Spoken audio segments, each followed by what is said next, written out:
শুভ সকাল আমার প্রিয় বন্ধুরা। আশা করি তোমরা সবাই যে যেখানে আছো সুস্থ আছো, ভালো আছো। আমিও তোমাদের ভালোবাসাতে এবং ভগবানের আশীর্বাদে খুব ভালো আছি।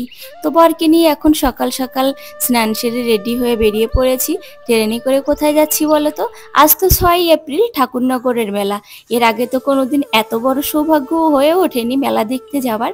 কলকাতাতে যখন আছি মেলাও পড়ে গেছে সামনে, তাই ভাবলাম একেবারে আমরা মেলা দেখে তবেই আমরা দিল্লিতে ফিরবো। বড় অনেকবার বলছিল মেলা দেখবো মেলা দেখবো, কিন্তু আর ওরকম টাইম হয়ে ওঠেনি, ওই জন্য আমরা আসতে পারিনি। আর যখন আমরা বাড়িতে আছি তাই ভাবলাম একেবারে মেলাটা দেখেই আসি। তো গাইস, আমরা যখন ট্রেনে করে আসছিলাম অতটা ভিড় ছিল না, কিন্তু দেখো স্টেশনে নামতেই প্রচুর লোকের ভিড়। আমরা যে ওখান থেকে বেরোবো বেরোতেই পাচ্ছি না, শুধু ঠেলাঠেলিই হচ্ছে। তবে বেশ ভালোই লাগছে, কত লোকজন, আমার না খুব ভালো লাগে লোকজনের মধ্যে থাকতে। তারপর আবার বাজনা বাজছে, ডাঙ্কা বাজছে, কাসর বাজছে, খুব ভালো লাগছে আওয়াজটা। তো আমাদের এখান থেকে বেরোতে অনেকটা টাইম লেগে গেছে। মন্দিরে যেতে হলে কোনো গাড়ি ঘোড়া কোনো কিছুই নেই, পায়ে হেঁটে যেতে হবে। তো রেল লাইন বেয়ে যদি যাওয়া হয় তাহলে কম টাইমের মধ্যে নাকি পৌঁছানো যাবে। সবাই যাচ্ছে তাই দেখি আমরা দুজনও হাঁটতে শুরু করলাম।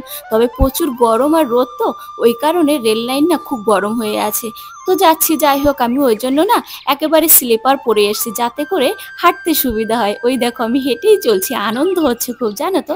একবার ভেবেছিলাম আমার মাকে নিয়ে আসব, কারণ এখনো পর্যন্ত না আমার মা ঠাকুরনগরে আসেনি, ভাগ্যেশ আনেনি। আমার মা যদি আসতো তাহলে আর ওনাকে আমি ফিরিয়ে নিয়ে যেতে পারতাম না। একেতে তো হাঁটতে পারে না, তার উপরে এত ভিড়। যাই হোক গাইস, ভেবেছিলাম পুকুরে একটু স্নান করব, এত ভিড় তাই স্নান না করে কি করেছি জানো তো?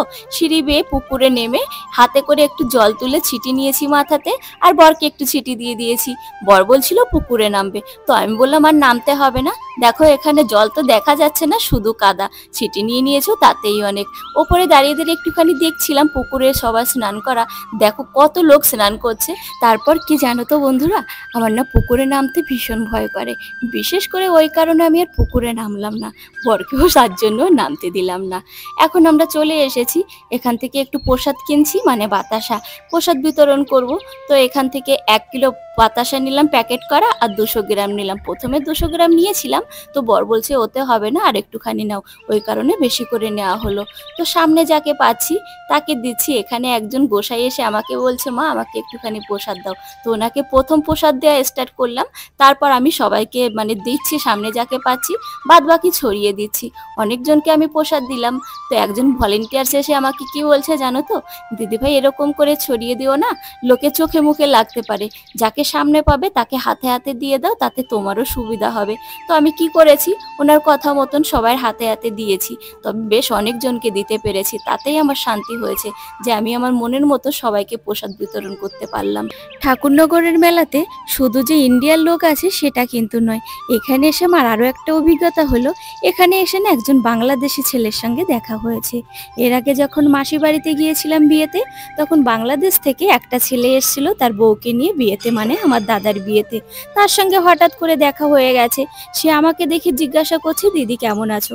প্রথমে তো আমি তাকে চিনতে পারিনি, তবে তাকে না আমার চেনা চেনা লাগছিল। তো আমি তাকে জিজ্ঞাসা করছি তুমি কে? তখন আমার দাদার নাম করে বলছে সে আমার ভাই, মানে আমার মাসি ওনার ধর্মের ভাইয়ের ছেলে। তখন আমি চিনতে পারলাম। তো আমার তার সঙ্গে কিছুক্ষণ কথাবার্তা হলো, আমারও বেশ ভালো লাগলো যে বাংলাদেশ থেকে আমাদের দেশে এসছে। ওনার ডাঙ্কা বাজাচ্ছে, বেশ ভালো লাগছিল, ধুতি পরেছে জানো তো।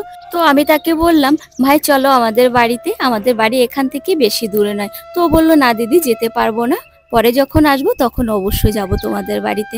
তো এখন এসেছি এখান থেকে মালা কিনতে। প্রথমবার যখন এসেছি ঠাকুরনগরের মেলাতে, তাই ভাবলাম বয়স্ক গুরুজন ব্যক্তি যারা আছে তাদের জন্য কিছু মালা কিনে নিয়ে যাই। তো এই মালা কিসের মালা সেটা তো জানি না। তো দোকানদারকে জিজ্ঞাসা করলাম দাদা কিসের মালা? তো ওরা বলছে এটা আচার মালা। তারপর জিজ্ঞাসা করলাম আচা বলতে কি? বলছে নারকেলের যেটা খোলা হয় না, ওটাই হলো আচা। তো কি সুন্দর কাজ করেছে, ছোট ছোট করে বানিয়েছে বিভিন্ন রকমের মালা। তো আমার সব থেকে ছোট যে মালাগুলো না ওগুলো পছন্দ হয়েছে। এখান থেকে 2-3টে মালা নিলাম। বেশি বয়স্ক গুরুজন ব্যক্তি কোথায় বা আছে, কাকে দেব? সামনে যাকে পাবো তাকে দেব, আর একটা দেব আমার মাকে, কারণ এসব জিনিস আমার মা খুব পছন্দ করে। এখানে আমার বর দাঁড়িয়ে পড়েছে, ছোট ছোট একতারা দেখে বলছে ছেলের জন্য নিলাম। আমিও আর মানা করলাম না, ওর ডিজাইনটা না আমার খুব ভালো লেগেছে ওই জন্য। কিন্তু মেয়ের জন্য কোনো কিছুই কিনতে পারলাম না, ভালো কোনো জিনিসই পেলাম না। আর আমরা এখন বাড়ি যাব, তার জন্য বেরিয়ে পড়েছি। রেল লাইন দিয়ে হাঁটছি, হাঁটতে হাঁটতে দেখলাম আমপোড়া শরবত বিক্রি হচ্ছে। বর বলছে তুমি খাবে? আমার না এসব জিনিস খেতে একদমই ভালো লাগে না, তাই বরকে বললাম তুমি খাও। আমার বরটা না একেবারে ক্লান্ত হয়ে পড়েছে হাঁটতে হাঁটতে, বেশি কষ্ট করতে পারে না, তো অনেক দূর হাঁটতে হয়েছে, তো উনি খেলো। আর এখন আমরা উঠে পড়েছি ট্রেনে, প্রচুর ভিড় হয়েছে ট্রেনে। তো বন্ধুরা, তোমরা এতক্ষণ টাইম নষ্ট করে আমার ভিডিওটি দেখেছো, তার জন্য তোমাদের সকলকে আন্তরিক শুভেচ্ছা ও অনেক অনেক ভালোবাসা। এভাবে আমার পাশে থেকেও সাপোর্ট করো। আর আমার ভিডিওটির কোথাও যদি তোমাদের একটু ভালো লেগে থাকে, লাইক দিয়ে চ্যানেলটি সাবস্ক্রাইব করো। সবাই ভালো থেকো, বাই বাই।